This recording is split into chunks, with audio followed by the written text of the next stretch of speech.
आज की डेट में जब हर कोई फोटोग्राफर है और फोटोग्राफर होने के लिए आपके पास ना ही बड़े बड़े डीएसएलआर कैमरा होने चाहिए और ना ही बड़े बड़े लेंसेज होने चाहिए। फोटोग्राफर होने के लिए बस आपकी पॉकेट में आपका स्मार्टफोन होना चाहिए। आप उसी स्मार्टफोन से फोटोज क्लिक करते हैं, वीडियोस रिकॉर्ड करते हैं, ऑडियोज रिकॉर्ड करते हैं और स्क्रीनशॉट्स लेते हैं। तो अगर मैं आपसे बोलूं कि आप अपने उसी डिजिटल एसेट से हजारों और लाखों में अर्निंग कर सकते हैं, तो आज की इस वीडियो में आपको यही तरीका बताऊंगा कि कैसे जो आपके पास अपना नॉन फंजाइबल एसेट है, आप उसको सेल करके कैसे अपनी अर्निंग स्टार्ट कर सकते हैं। अगर मैं आपको बोलूं कि ट्विटर के सीईओ ने जो अपना पहला ट्वीट था उसको इसी एनएफटी के प्लेटफॉर्म से ही 280 मिलियन यूएस डॉलर से बेचा था। अगर आपसे कोई नॉर्मली बोले कि आप उस ट्वीट को परचेज कर लेंगे, तो आपके माइंड पर थॉट आएगा कि ये ट्वीट जो है ये तो ऑलरेडी ट्विटर में स्टोर है, तो मैं इसको कैसे परचेज करूंगा। पर ऐसा हुआ, ट्विटर के सीईओ ने अपने पहले ट्वीट का स्क्रीनशॉट लिया और आज की डेट में भी वो उसकी ब्लॉकचेन से अर्निंग कर रहे हैं। अभी आपकी स्क्रीन पे कुछ एनएफटी की लिस्ट आ रही होगी जिसमें आप देख रहे हैं कि नॉर्मल नॉर्मल सी फोटो जो काफी पिक्सलेटेड है, और आप ये देखिए इस बंदर की फोटो 20 करोड़ में सेल हुई है। तो आपके माइंड में थॉट नहीं आ रहा कि मेरे पास तो इससे काफ़ी अच्छी फोटोज़ है, मेरे पास इससे काफ़ी अच्छा डिजिटल आर्टवर्क है। तो ये वीडियो जो है वो बेसिकली है तो सब लोगों के लिए, पर जो डिजिटल आर्टिस्ट है, फोटोग्राफर्स है और डिजिटल क्रिएटर्स है, उनके लिए ये वीडियो सबसे ज़्यादा इंपॉर्टेंट है, क्योंकि वो इसी वीडियो के माध्यम से सीखेंगे कि मैं कैसे अर्न करता हूँ। और लास्ट में मैं आपको खुद डेमो दूंगा कि कैसे मैंने अपनी नॉर्मल फोटो को एनएफटी में कन्वर्ट करके उसको 1 लाख में लिस्ट करा है। आपने मेरे माउथ से काफी बार एनएफटी वर्ड सुन लिए, तो मैं आपको समझाता हूं कि व्हाट इज एनएफटी। तो एनएफटी की जो फुल फॉर्म है वो है द नॉन फंजाइबल टोकन्स। तो फंजाइबल और नॉन फंजाइबल के बीच में डिफरेंस क्या है। तो सपोज करते हैं कि जो मेरे पास है ब्लैक टी शर्ट है, ये वर्ल्ड में अकेली नहीं है। ऐसी सेम टी शर्ट आपके पास भी हो सकती है और दुनिया में हजारों लोगों के पास भी हो सकती है। तो ये एक फंजाइबल एसेट है क्योंकि इसकी कॉपीज जो है वो काफी सारी बिकी हुई हैं। पर अगर मैं अपनी इसी टी शर्ट पे एक प्रिंट कर लूं या फिर मैं अपना कोई पर्सनल वाटरमार्क या फिर कुछ भी अपना निशान लगा लूं, तो ये एक नॉन फंजाइबल वर्क हो गया क्योंकि इसकी सेकंड कॉपी या फिर कोई भी रेप्लिका अभी तक नहीं बना है। तो ये जो एसेट हो गया ये तो मेरा नॉन फंजाइबल एसेट हो गया।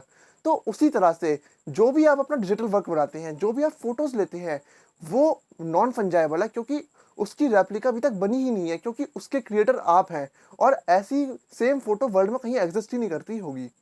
ये जो एनएफटी का प्लेटफॉर्म है, इसके अंदर हम अपना किस तरह का आर्टवर्क अपलोड कर सकते हैं, तो इसकी लिस्ट भी अभी आपके सामने आ चुकी है।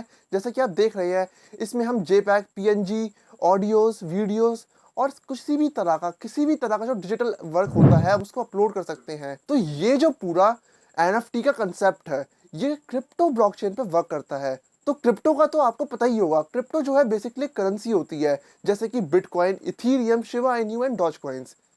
तो अब मैं आपको बताता हूँ कि जो ब्लॉकचेन है किस तरह से वर्क करती है। तो अज्यूम करते हैं मैंने अपनी किसी फोटोग्राफ को एनएफटी में कन्वर्ट करा, और एनएफटी में कन्वर्ट करने के बाद मैंने उसे 10,000 रुपीज में लिस्ट कर दिया। तो कोई सेकंड पर्सन आके उस एनएफटी को मेरे से 10,000 रुपीज में परचेज कर लेता है। तो वो जो 10,000 रुपीज होंगे वो मेरे पास डायरेक्टली आ जाएंगे। फिर उसके बाद जब वो सेकंड पर्सन दोबारा से उसी सेम एनएफटी को 1 लाख रुपीज में लिस्ट करता है, तो उसका जो 10% रॉयल्टी होगी सेलिंग के टाइम पे वो मेरे पास आ जाएगी। तो ये तो बात हुई कि ब्लॉकचेन कैसे वर्क करती है। तो एक और असम्पशन लेते हैं कि फ्यूचर में जो थर्ड पर्सन है वो उस एनएफटी को दोबारा से रीसेल करता है 2 लाख रुपीज में। तो जो 2 लाख रुपीज का 10% रॉयल्टी है वो फिर से मेरे पास आ जाएगी। तो एक बार मैं आपको क्विक रिवाइज करता हूँ कि मैंने अकेले इसी एनएफटी से किस तरह से ब्लॉकचेन में अर्निंग करी। तो फर्स्ट, सबसे पहले मेरे पास हुई 10,000 की अर्निंग। फिर दूसरी बार मुझे हुई एक और बार 10,000 की अर्निंग।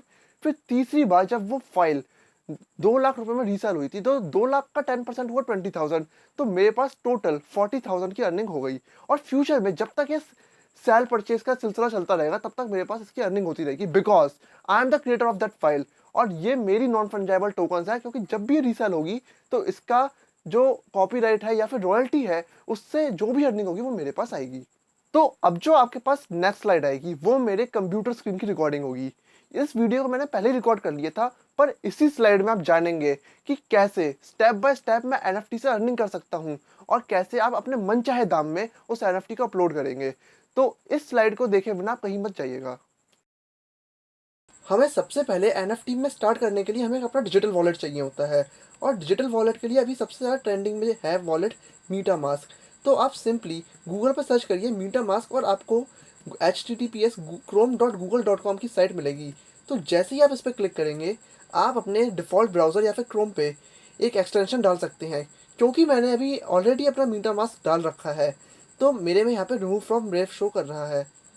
तो अब मैं आपको बताता हूँ कि टॉप एनएफटी सेलर्स कौन-कौन से हैं। तो हम सिंपली गूगल पर जाकर सर्च करेंगे एनएफटी सेलर्स, तो हमारे पास नंबर 1 ऑप्शन आता है ओपनसी का, और हमारे पास नंबर 1, नंबर 2, नंबर 3 पे काफ़ी सारे ऑलरेडी मार्केट प्लेसेस हैं।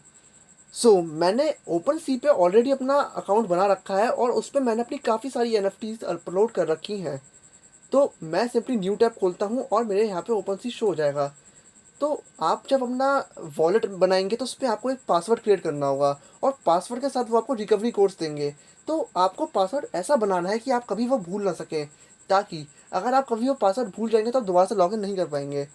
तो जैसे कि मैंने अपना वॉलेट बना रखा है और मैंने उसे ऑलरेडी अपने में ओपन सी या फिर किसी भी एनएफटी मार्केट प्लेस पे लिंक कर रखा है, तो जब मैं क्रिएट पे जाऊँगा तो मेरे से पूछा जाएगा कि आप कौन सा वॉलेट यूज़ कर रहे हैं। तो यहाँ पे मैं मीटामास्क यूज़ कर रहा हूँ। तो जैसे ही मेरा मीटामास्क ओपन हुआ तो ये मेरे से पूछेगा कि आपका पासवर्ड क्या है। तो मैं अपना पासवर्ड अपलोड कर देता हूँ।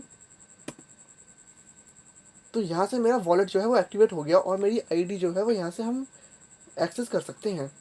तो ये हमारे यहाँ पे शो हो रहा है, जो मैंने आपको पहले भी वीडियो में दिखाया था कि हम एनएफटी के अंदर क्या क्या अपलोड कर सकते हैं। तो आप देख लीजिए, जो भी हम अपलोड करेंगे उसकी एक्सटेंशंस ये हो सकती हैं। तो अब हम जाते हैं क्रिएट करने पे। तो मैं अपनी कोई भी फ़ोटो एनएफटी में अपलोड करता हूँ। फॉर सपोज़ ये फ़ोटो है ऋषिकेश की, तो इसका हमें पहले नेम देना है। तो इसका नेम मैं दे देता हूँ प्रेयर्स और फुल स्टॉप। और अब हमें इसमें एक्सटर्नल लिंक का ऑप्शन मिलता है, जिसमें हम अपनी इस फ़ोटो या फिर एनएफटी से रिलेटेड कोई भी इन्फॉर्मेशन डाल सकते हैं। अगर मैं चाहूँ तो यहाँ पे अपनी इंस्टाग्राम आईडी, फेसबुक आईडी कुछ भी डाल सकता हूँ।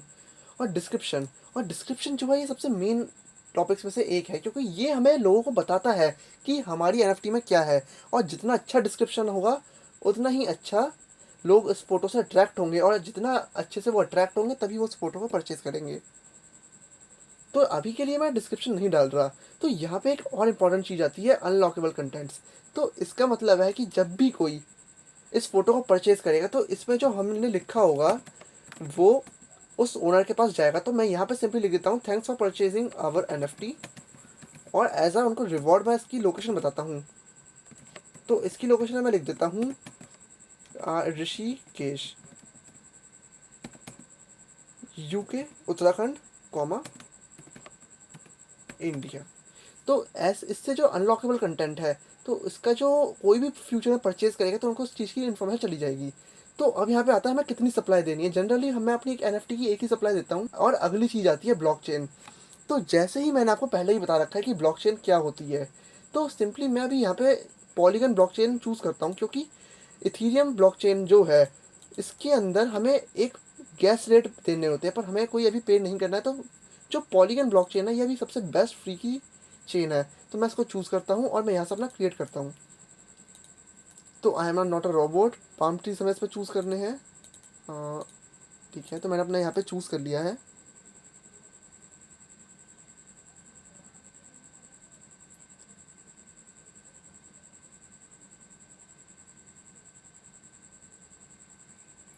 तो अब मेरे पास आ गया है यू क्रिएटेड प्रेयर्स। तो अब जब मेरी प्रेयर्स की एनएफटी क्रिएट हो गई है, तो अब हमने इस पर क्यों डाला है, हमने इस पर इसलिए डाला ताकि हमें पैसों में अर्निंग हो सके।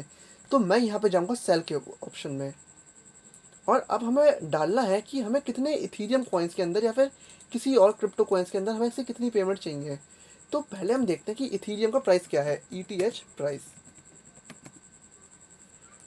तो जो अभी करंट इथीरियम का प्राइस है वो है 2,29,800 समथिंग। तो मैंने आपको कहा था कि मैं अपनी 1 लाख में इसको लिस्ट करूँगा। तो मैं 1 लाख में लिस्ट करने के लिए इसको डाल देता हूँ 0.5 इथीरियम। तो ये ऑलमोस्ट 1,453 US डॉलर्स हो गए। तो कोई भी जब इस फाइल से अट्रैक्ट होगा और वो उसको परचेज़ करने जाएगा तो उसको ये अमाउंट पे करना होगा। तो हमारे पास नेक्स्ट ऑप्शन आता है कि हमें क्या ड्यूरेशन रखनी है। तो जनरली मैं जो ड्यूरेशन रखता हूँ वो 1 मंथ से लेके 7 डेज़ के बीच में रखता हूँ, क्योंकि 7 डेज़ जो है वो सबसे ना ज़्यादा है ना कम है। तो इस टाइम पे हमें काफ़ी ज़्यादा फ़ायदा हो जाता है। तो अभी मैं यहाँ पे कंप्लीट लिस्टिंग करता हूँ, और मुझे फिर यहाँ पे मैसेज साइन करना होगा। तो वो साइन करने के लिए मुझे मेरे वॉलेट की परमिशन चाहिए। तो यहाँ पे मेरे पास वॉलेट का मैसेज आ गया और मैं यहाँ से साइन कर देता हूँ। Now that's it and my NFT is listed. तो जब भी कोई इस फाइल को देखेगा तो वो डायरेक्टली इसे परचेज कर लेंगे। आप देख सकते हैं कि ऑलरेडी अभी लिस्ट हुए कुछ टाइम नहीं हुआ, 1 व्यू और 2 लोगों ने इसको फेवरेट में डाल दिया है। तो इसका मतलब ये है कि जब मेरा 7 डेज़ का जो टाइम इंटरवल है वो ख़त्म होगा, तो ये जो 2 लोगों ने इनको फेवरेट में डाला है वो इनका ऑक्शन करेंगे या फिर एक डायरेक्ट ऑफर मुझे पेश करेंगे। तो जैसे कि आपने देखा कि NFT पे अपलोड करने का जो प्रोसीजर है, ये कितना सिंपल है, इसे कोई भी कर सकता है। बट आपके मन में एक सवाल नहीं आ रहा कि जब पुराने टाइम में पेंटिंग्स के ऑक्शन होते थे, तो उस टाइम पे ऑक्शंस लगते थे और बिड्स लगती थी, पर जो फाइनली परचेजर जो पेंटिंग को लेता था, वो अपने पास उस पेंटिंग की हार्ड कॉपी यानी कि एक्चुअल कॉपी को लेके आता था। वो उसको अपनी वॉल पे डेकोरेट करता था और जितने भी उनके गेस्ट आते थे उनको वो शो करते थे। बट ये जो NFT है, इस पे पेंटिंग तो हमारे पास आ नहीं रही, हमारे पास जो उसका बस ओनरशिप है वो एक हमारे डिजिटली आ रही है। तो लोग इससे कैसे अर्निंग कर रहे हैं और इसका फ़ायदा क्या है, और जो पूरा कंसेप्ट है ये किस तरह से चल रहा है, और लोग इसे लाखों और करोड़ों में क्यों खरीद रहे हैं। तो अगर आपके मन में सवाल आ रहा है तो फटाफट से आप कमेंट में लिखिए कि हमें इस वीडियो का सेकंड पार्ट चाहिए। तो फ्रेंड्स, आज की इस वीडियो के लिए बस इतना ही। अगर ये वीडियो आपको अच्छी लगी तो प्लीज़ को लाइक करिए, और अगर आपको कोई प्रॉब्लम आ रही है अपना NFT के अकाउंट बनाने में या अपना वॉलेट में लॉगिन करने के लिए, तो आप फ्री हैं कमेंट सेक्शन को यूज़ करने के लिए। अगर आपके मन में कोई सुझाव या फिर सजेशंस हैं तो हमें उससे कमेंट सेक्शन के माध्यम से ज़रूर बताएं। और फ्रेंड्स, अगर आप चाहते हैं कि हम ऐसी काफ़ी सारी नई वीडियोस लाते रहें तो हमारे चैनल को फटाफट से सब्सक्राइब कर लीजिए। तो तब तक के लिए गुड बाय, जय हिंद।